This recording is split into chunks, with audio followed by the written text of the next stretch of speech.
Guys, उम्मीद है सब खैर वाफियत से होंगे। आज का टॉपिक है हमारे पास C plus plus programming structure with in the by using the process of compilation. Compilation process के बारे में आज हम इस वीडियो के अंदर पढ़ेंगे। कंपाइलेशन प्रोसेसेस हमारे पास कौन कौन से होते हैं और वो structure of C plus programming के अंदर हमें क्या हेल्प करते हैं। आज की वीडियो शुरू करने से पहले मैं आप लोगों से गुजारिश करता हूँ मेरे चैनल को सब्सक्राइब और मेरी वीडियोस को लाइक एंड शेयर लाजमी करिएगा ताकि आप तक मेरी वीडियोस बार बार पहुंच सकें।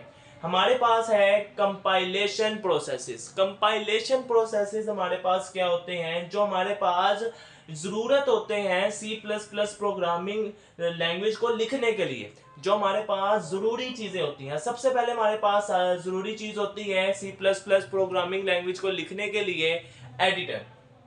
सबसे पहले क्या आता है हमारे पास एडिटर। एडिटर क्या होता है? एडिटर हमारे पास वो चीज को कहते हैं जिसके अंदर हम सी प्रोग्रामिंग लैंग्वेज या कोई भी प्रोग्रामिंग लैंग्वेज को लिखते हैं। यानी कि एक ऐसा टूल जिसके अंदर हम कोई भी प्रोग्रामिंग लैंग्वेज को राइट और एडिट कर सकते हैं, उसको कहते हैं हम एडिटर। ठीक है, उम्मीद है आप लोगों को इतनी समझ लग रही होगी। एडिटर क्या होता है? जिसके अंदर हम सी प्रोग्रामिंग या कोई भी प्रोग्रामिंग लैंग्वेज को लिख सकते हैं, उसको कहते हैं हम एडिटर। एडिटर के हमारे पास एग्जांपल के तौर पे हम लिख ले सकते हैं। सबसे पहले मेन एग्जांपल हमारे पास इसके पास आ जाती है, हम कर सकते हैं VS code, visual studio code जिसको कहते हैं हम। फिर उसके अलावा हम कर सकते हैं डेव सी प्लस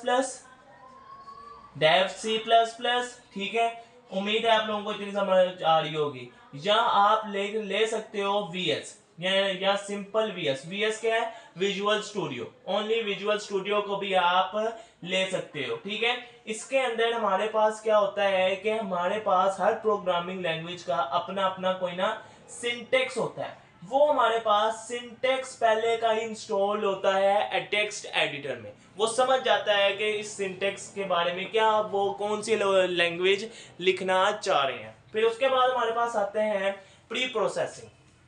फिर उसके बाद हमारे पास क्या आता है? Pre processing. प्री प्रोसेसिंग क्या होती है?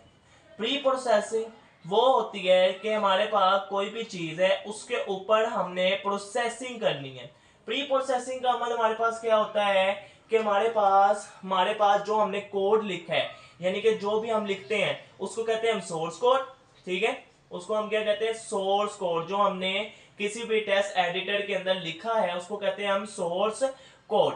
अब वो सोर्स कोड को उसने कोई ना कोई परफॉर्म करना है ऑपरेशन को। अगर वो सोर्स कोड कोई परफॉर्म ऑपरेशन करता है, उस ऑपरेशन पे देखना कि वो ऑपरेशन वैलिड है या नहीं वैलिड, उसको कहते हैं प्री प्रोसेसिंग।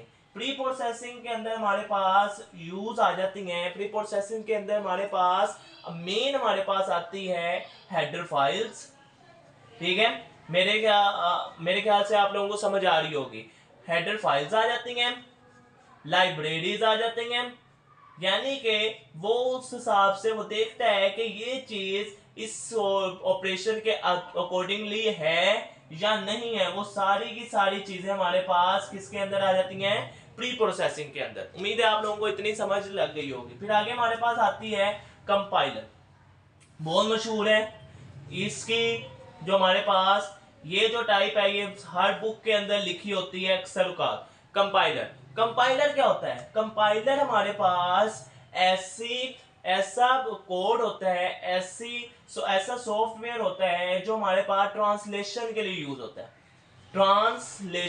यूज होता है। ठीक है, हमारे पास वो क्या करता है, हमने कोई भी सोर्स कोड लिखा, यानी कि हमने कोई भी लैंग्वेज अपनी लैंग्वेज में लिख दिया, सी प्लस प्लस लैंग्वेज या कोई भी सी लैंग्वेज या पाइथन लैंग्वेज में लिखे, यानी कि वो लैंग्वेज हमारे पास क्या होगी? High level language.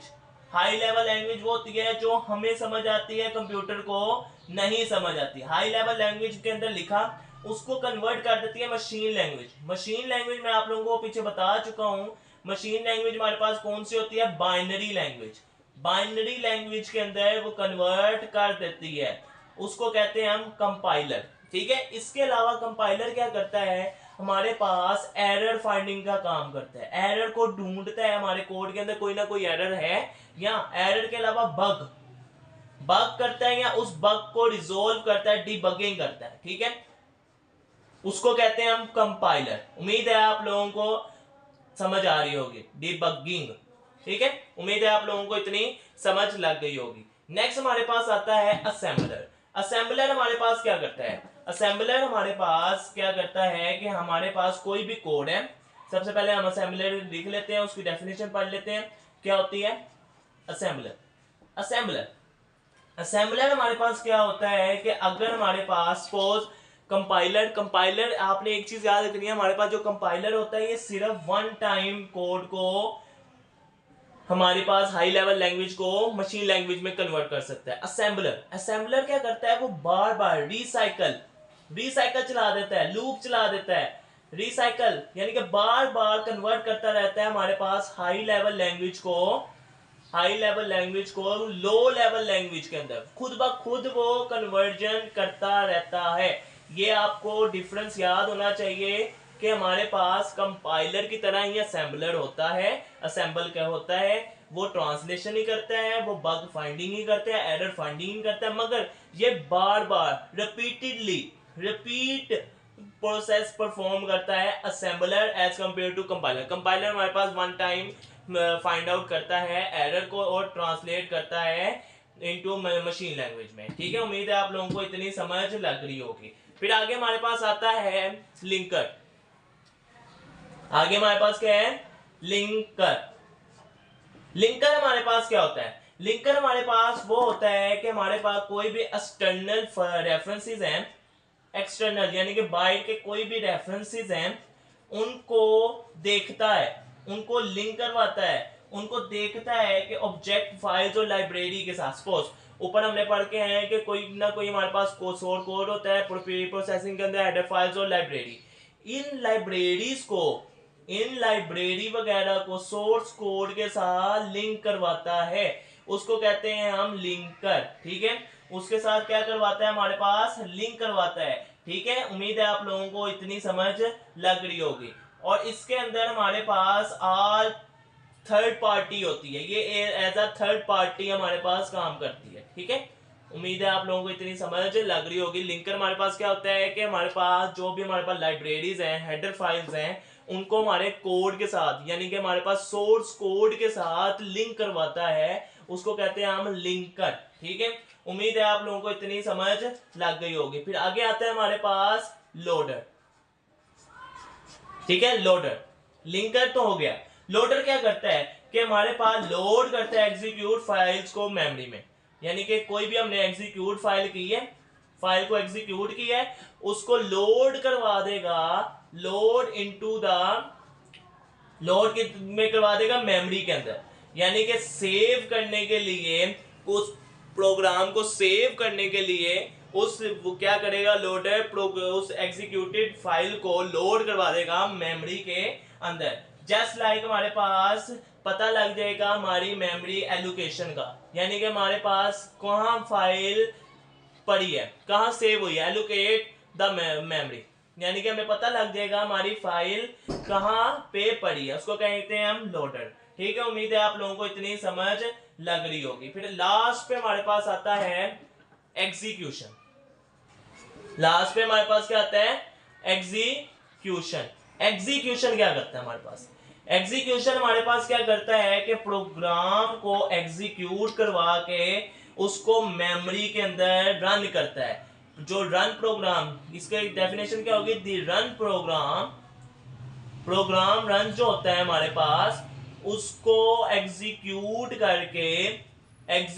करते मेन मेमोरी के अंदर सेव करता है, मेन मेमोरी के अंदर लोड करवाता है हमारे पास, उसको कहते हैं एग्जीक्यूशन। मेमोरी के अंदर लोड करवा रहा होता है, उसको कहते हैं एग्जीक्यूशन। एग्जीक्यूशन और हमारे पास लोडर में क्या फर्क है, जो हमारे पास एग्जीक्यूशन है ना, वो हमारे पास फेचिंग करती है, यानी कि डाटा को निकालती है, उसमें से इंपॉर्टेंट डाटा को निकालती है, उस पे कैलकुलेशन करती है, ठीक है। उस पे कैलकुलेशन करके, सपोज मैंने लिखा हुआ था अपने प्रोग्राम के अंदर 2+2, उसका आंसर जनरेट करके देती है हमें एग्जीक्यूशन। उम्मीद है आप लोगों को इतनी समझ लग गई होगी। और आपको ये सारे के सारे स्टेप आगे होंगे। मिलते हैं नेक्स्ट वीडियो में, तब तक के लिए अल्लाह हाफिज़।